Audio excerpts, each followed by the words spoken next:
Assalamualaikum warahmatullahi wabarakatuh. Pada pertemuan ke-12 ini kita berjumpa lagi ya di mata kuliah evaluasi pembelajaran. Nah, kita akan bahas mengenai validitas dan reliabilitas di pertemuan ke-12 ini.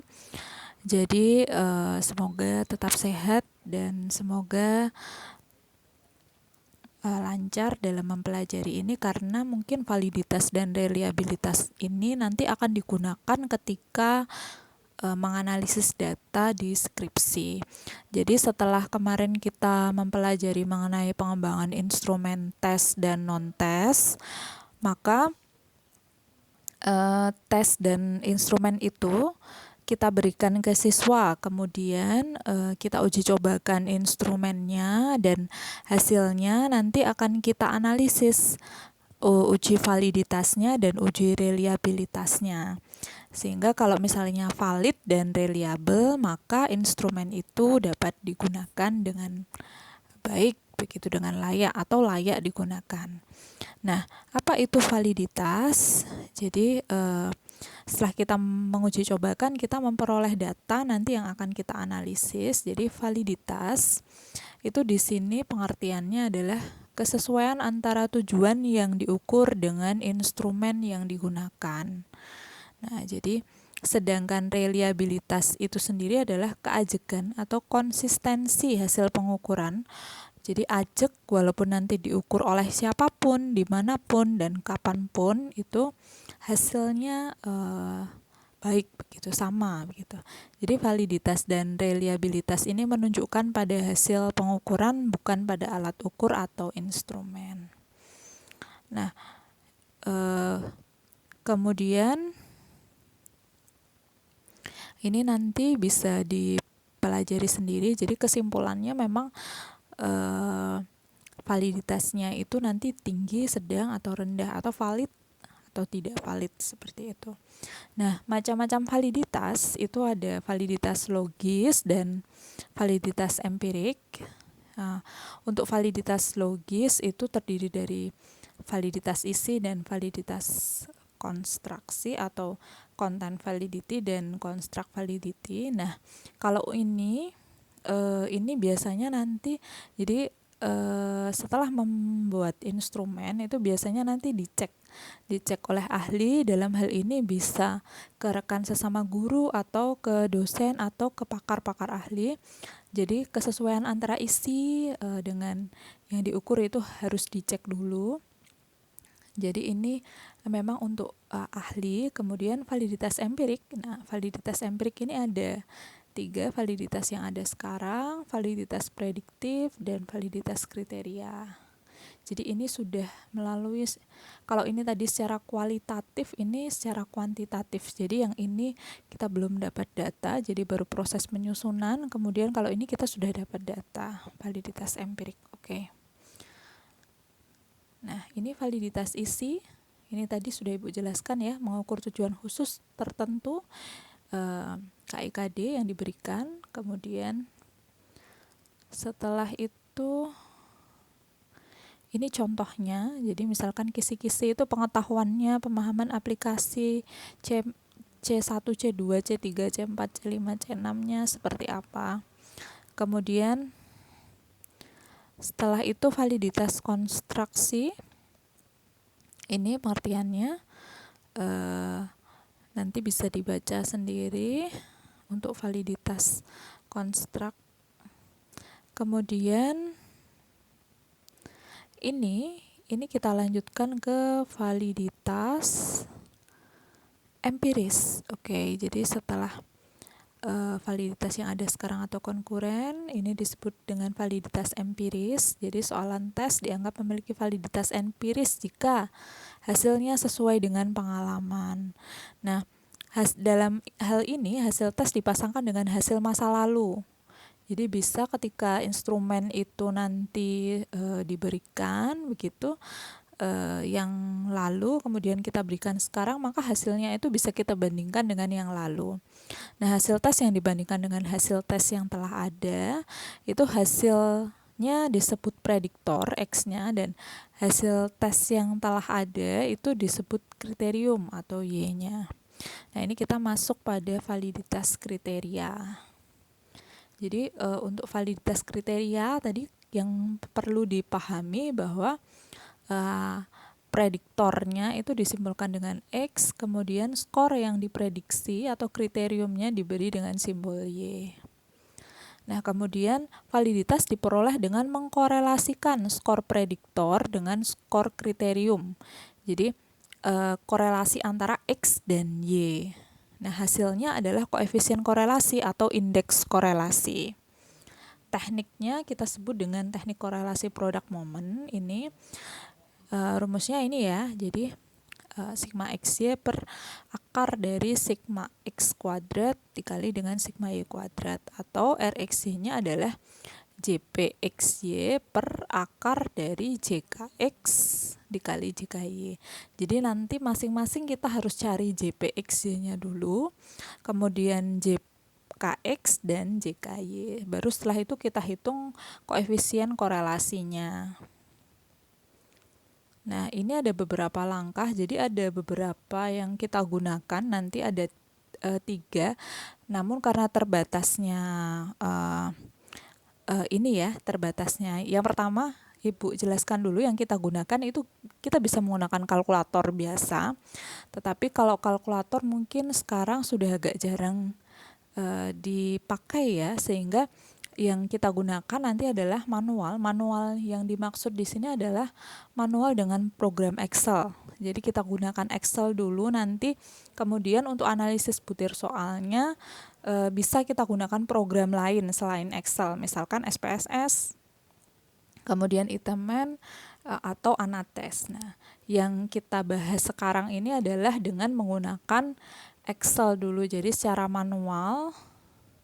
Untuk di kalkulator nanti mungkin bisa dipelajari sendiri ya. Nah, ini agar lebih mudah, Ibu jelaskan dulu di bagian Excel-nya, mencari validitas kriteria dengan menggunakan Excel. Jadi ini tadi skor prediktor, kemudian ini kriteriumnya ya tadi. Kemudian yang kita cari tentu saja ini skor yang sudah ada X dan Y, kemudian kita kuadratkan X kuadrat dan Y kuadrat, kemudian kita cari hasil perkalian antara X dan Y. Setelah itu masing-masing kita cari JKX-nya, yaitu sigma X kuadrat dikurangi sigma X dikuadratkan dibagi dengan N. N itu adalah banyaknya siswa, kemudian JKY-nya sama, sigma Y kuadrat dikurangi dalam kurung sigma sigma Y dikuadratkan dibagi dengan N sama. Kemudian untuk JPXY-nya adalah sigma XY dikurangi dalam kurung sigma X dikali sigma Y dibagi dengan N. Setelah itu nanti dicari, masing-masing sudah ada komponennya, kita masukkan ke koefisiennya. Nah, ketika koefisiennya ini kita bandingkan ya nanti. Jadi ketika koefisiennya ini antara 0,4 sampai 0,6 itu cukup kategorinya. Kalau 0,6 sampai 0,8 itu tinggi, dan 0,8 sampai 1 itu sangat tinggi.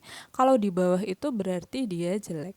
Nah, atau kurang baik. Sekarang kita langsung aplikasikan saja. Kita copy paste ini datanya di Excel. Kemarin Ibu sudah menyuruh untuk paling tidak menghafal sintak-sintak atau lebih familiar sintak-sintak di Excel begitu ya. Ini kita copy dulu, kemudian kita paste dulu. Oke, kita perbaiki dulu susunannya.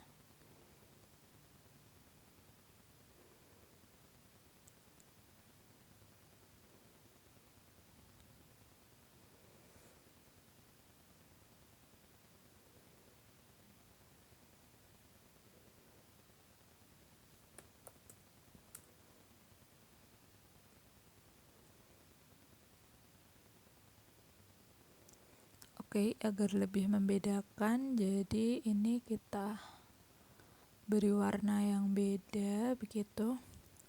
Nah, tadi yang pertama kita harus lakukan adalah mencari X kuadrat terlebih dahulu. Jadi ini X kuadrat karena di Excel X kuadrat itu X pangkat 2. Setiap sintak di Excel itu kita harus menggunakan tanda sama dengan. Jadi kalau untuk X kuadrat itu maka ini sama dengan, kemudian X-nya kan di sini, berarti kita klik. Kemudian karena pangkat itu seperti ini, kemudian pangkat 2 ini gitu. Kita enter saja. Nah, setelah itu ini ada tanda plus yang seperti ini. Langsung kita drag saja. Nah, ini sudah otomatis nanti hasilnya sama begitu. Jadi 8 dikuadratkan pasti 64. Sama di sini juga Y pangkat 2. Pangkat 2. Untuk Y juga sama, ini sama dengan Y pangkat 2. Jadi ini bisa berbeda-beda. Yang penting kalau Y-nya di sini berarti di C3, maka yang kita klik di C3. Kemudian enter. Oke. Sama tanda plus juga. Oke. Ini sudah ada. Satu lagi adalah X kali Y, X bintang Y. Jadi kalau perkalian di Excel itu menggunakan tanda bintang sama, karena yang kita kalikan X dengan Y, maka sama tadi kita harus menggunakan tanda sama dengan X, kemudian bintang Y-nya ini ya. Jadi X kali Y itu di sini X-nya yang pertama adalah B3 dikali C3. Oke. Kemudian kita enter. Sama, tidak usah satu-satu, jadi tinggal kita drag saja kalau ada tanda plus seperti ini.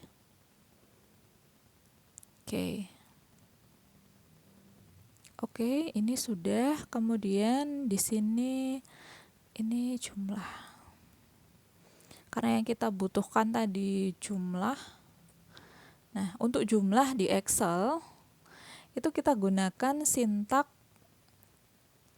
jumlah itu sum. Jadi sum untuk penjumlahannya itu sama dengannya satu kali saja, kita tulis sum begitu, SUM ya. Kemudian kita drag dari awal sampai terakhir ini karena ada data dari 1 sampai 15, kemudian tutup kurung buka tadi, kemudian kita enter. Nah, ini sudah. Lalu kita drag saja, ini sudah otomatis nanti jumlahnya. Sama, oke, kita taruh di tengah, kita beri bold, tanda bold. Oke. Sekarang yang akan kita cari adalah JKX.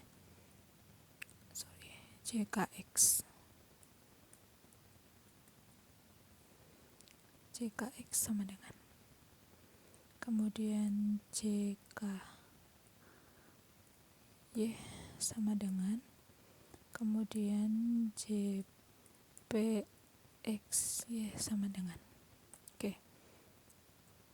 Nah, kalau lupa boleh dicek lagi ya. Tadi rumusnya kita gunakan yang ini ya. Jadi untuk JKX itu sigma X kuadrat dikurangi dalam kurung sigma X dikuadratkan dibagi N. Oke, kita kembali lagi. Sigma X sama dengan sigma X kuadrat, berarti jumlahan dari X kuadrat ini ya, dikurangi dalam kurung ini sigma X saja, kemudian dikuadratkan. Nah, sigma X-nya adalah yang ini. Kemudian kita kuadratkan, berarti kita pangkat 2 ya tadi. Kurung tutup dibagi dengan N. N-nya jumlahnya adalah 15. Oke. Oh my goodness. Oke, ini tadi N-nya 15 ya. Kemudian kita enter JKX-nya, sudah kita dapatkan hasilnya 27,733. Kemudian sama untuk JKY-nya itu kita gunakan sama dengan, kemudian sama kita cek dulu untuk JKY itu ini ya. Jadi sigma Y kuadrat dikurangi dalam kurung sigma Y dibagi dengan N. Oke. Nah, sama sigma Y kuadratnya ini sudah kita cari. Kemudian dikurangi dalam kurung sigma Y dikuadratkan dibagi dengan N. N-nya adalah 15, kemudian ini kurung tutup. Jadi ini kurungnya ada dua, kurung dengan pangkatnya, kemudian kurung dengan kurung dengan pembagian per 15-nya. Pembagian per N-nya tadi ya. Kita enter. Nah, JKY-nya itu sama dengan 42, kemudian JPXY-nya. JPXY itu adalah sigma XY kuadrat, sigma XY dikurangi dalam kurung sigma X dikali sigma Y, kemudian dibagi dengan N. Nah, ini sama dengan sigma XY dikurangi dalam kurung sigma X ini dikali dengan sigma Y, kemudian dibagi dengan N-nya. N-nya ada 15, jadi kita bagi 15, kurung tutup. Oke. Nah, kita cek hasilnya JPX-nya 24. Sambil dicek di PPT ya, sudah benar, ini 27,73, kemudian ini 42 dan 24. Nah, setelah itu kita hitung koefisien korelasinya. Tadi JPXY per akar dari JKX dikali JKY. Oke. Kita kembali ke Excel-nya. Ini R-nya. R sama dengan tadi JPXY dibagi dalam kurung, karena akar, berarti akar itu kita dalam sintak di Excel itu adalah SQRT. Ini kemudian kurung buka akar dari tadi JKX dikali dengan JKY, kurung tutup. Jadi ini kurung tutupnya dua kali, kurung tutup akar, kemudian kurung tutup terhadap perkalian JKX JKY-nya. Oke, kemudian kita enter. Nah, hasilnya R-nya adalah koefisien reliabilitasnya adalah 0,70321. Kemudian kita kembalikan ke kriterianya tadi. Nah, karena dia termasuk di 0,6 sampai 0,8, berarti validitasnya pada kriteria tinggi. Jadi ini validitasnya tinggi kriterianya. Oke, nah itu untuk validitas kriteria.